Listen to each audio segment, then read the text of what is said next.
Bonjour à tous, c'est Elric Legloire et tu regardes un nouvel épisode de l'Interview Flash, l'émission où j'interviewe les meilleurs commerciaux pour savoir ce qu'ils font pour apprendre.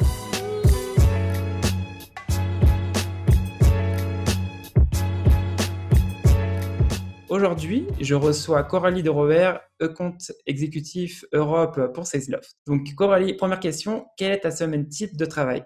Ma semaine type de travail va être certainement divisée en plusieurs parties. Il y aura une partie d'abord qui va être sur la partie génération de pipeline. Donc, ça va être la partie de prospection, de chasse sur des nouveaux comptes, des nouveaux clients.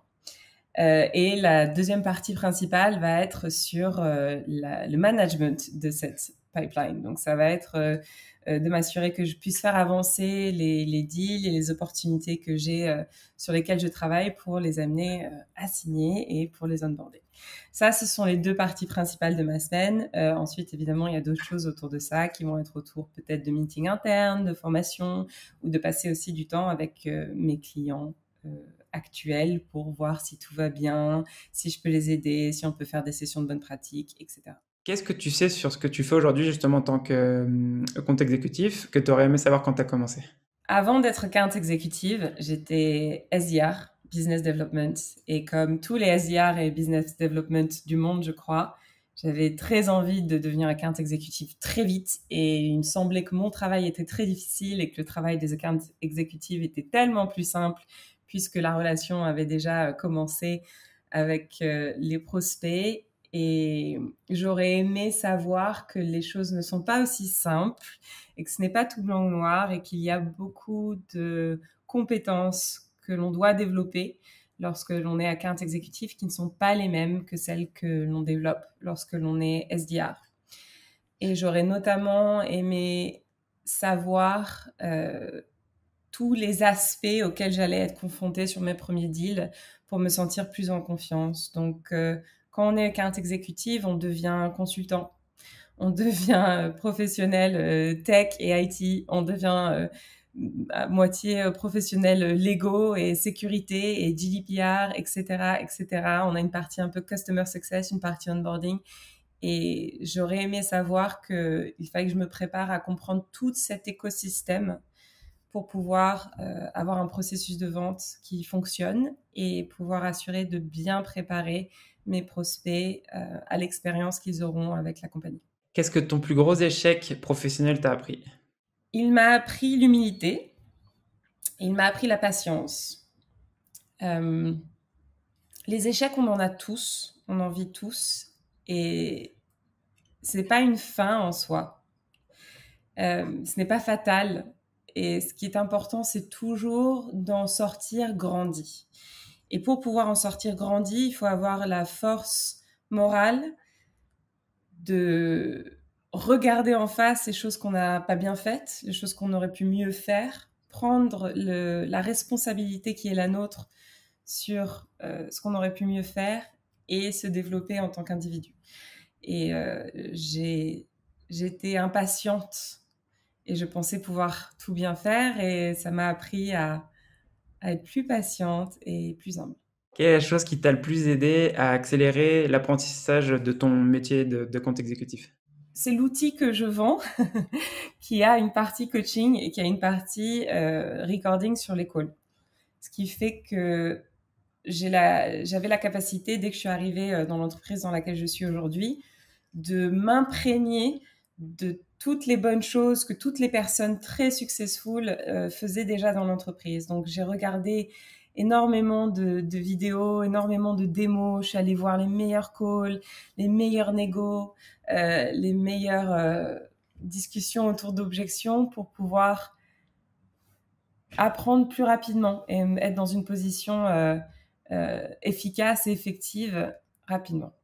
Donc, c'est apprendre des autres, vraiment. Quelles ressources, et quand je dis ressources, ça peut être livre, podcast ou blog, t'as le plus aidé dans ta carrière ? Il y a 2 ressources auxquelles je pense qui m'ont aidé dans ma carrière. Il y en a une, c'est un livre qui s'appelle The Chimp Paradox, qui est à propos de la manière dont notre cerveau et nos émotions fonctionnent. Et pour les personnes qui nous regardent, qui sont en vente, ils le savent certainement, on est tous des personnes un peu sensibles. C'est certainement pour ça qu'on se retrouve dans des métiers à être en contact avec des gens. Mais c'est un métier super difficile et on s'en prend plein la tronche tout le temps. Les meilleurs vendeurs aujourd'hui, leur taux de réussite est de 30 à 35%. Donc, ça veut dire qu'ils se prennent entre 65 et 70% de gens qui leur disent non. Donc, notre quotidien, c'est de la déception. Notre quotidien, c'est des gens qui nous disent non. Notre quotidien, c'est de faire du travail qui peut-être ne va pas aboutir.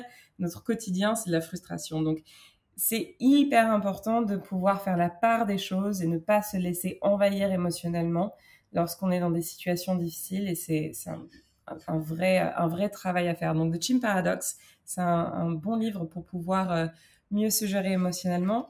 Et une autre chose que j'ai apprise, que j'utilise tout le temps, c'est dans Le Loup de Wall Street.